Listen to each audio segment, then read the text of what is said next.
সপ্তম বেতন কমিশনের পর এবার অষ্টম বেতন কমিশন ঘিরে কেন্দ্রীয় সরকারি কর্মচারী ও পেনশনভোগীদের মধ্যে একটা প্রত্যাশা তো বাড়ছে। এখানে মূল যে প্রশ্ন উঠছে সেটা হচ্ছে যে নতুন বেতন কাঠামো কার্যকর হলে বেসিক পে, বিভিন্ন ভাতা এবং শেষ পর্যন্ত হাতে পাওয়া বেতনে ঠিক কতটা পরিবর্তন আসতে পারে। দেখুন, বর্তমানে সপ্তম বেতন কমিশন অনুযায়ী কেন্দ্রীয় সরকারি কর্মীদের ন্যূনতম বেসিক পে 18,000 টাকা।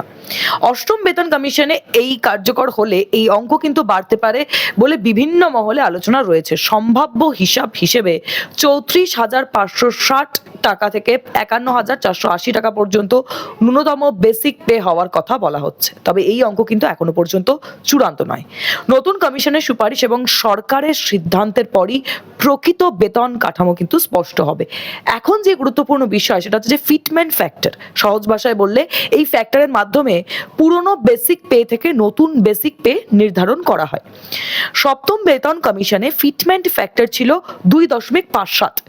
অষ্টম পে কমিশনের ক্ষেত্রে এইটাই কিন্তু হয়েছে 2.86 বা তার বেশি ফ্যাক্টর নিয়ে কর্মী সংগঠনগুলির দাবি রয়েছে। আবার কম ফ্যাক্টর হওয়ার সম্ভাবনার কথাও কিন্তু বিভিন্ন আলোচনায় উঠে এসেছে নতুন করে। তাই নতুন বেসিক পে কমিশন পে ঠিক কতটা হবে তার কিন্তু একটা বড় অংশ নির্ভর করছে এই ফিটমেন্ট ফ্যাক্টরের উপরে।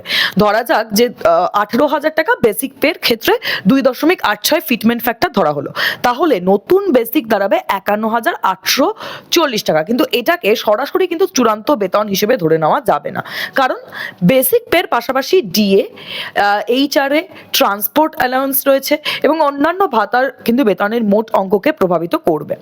ডিএ বা মহার্ঘ ভাতার ক্ষেত্রেও নতুন বেতন কমিশন গুরুত্বপূর্ণ হতে পারে। নতুন পে কমিশন কার্যকর হলে পুরনো ডিএ নতুন বেসিকের সঙ্গে মিশে গিয়ে নতুন কাঠামো থেকে আবার ডিএ গণনা শুরু হওয়ার একটা সম্ভাবনা কিন্তু থাকছে। অর্থাৎ পুরনো ডিএ অঙ্ক এবং নতুন বেসিক পে এই দুয়ের হিসেব পদ্ধতির কিন্তু একটা পরিবর্তন আসতেই পারে। আর এরপরে আসবো হচ্ছে এইচআরএ বা বাড়ি ভাড়া ভাতা এবং এই ট্রান্সপোর্ট অ্যালাউন্সের ক্ষেত্রে।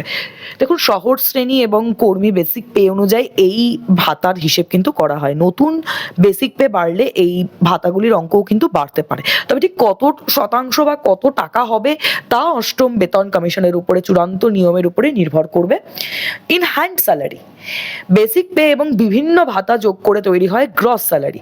আর এরপর এনপিএস, প্রভিডেন্ট ফান্ড, কর এবং অন্যান্য যেই যা কিছু আছে সেটা বাদ দেওয়ার পরে যেই কর্মীর অ্যাকাউন্টে যেটা আসে সেটা হচ্ছে ইন হ্যান্ড স্যালারি। তাই শুধুমাত্র বেসিক পে কত বাড়লো সেটি দেখলেই একেবারে কিন্তু হবে না, কারণ এখানে সম্ভাব্য সব থেকে বড় পরিবর্তন হতে পারে কিন্তু এই পুনর্গঠনের ক্ষেত্রে, পে পুনর্গঠনের ক্ষেত্রে, ফিটমেন্ট ফ্যাক্টর এবং বিভিন্ন ভাতার নতুন হিসেবের ক্ষেত্রে হতে পারে।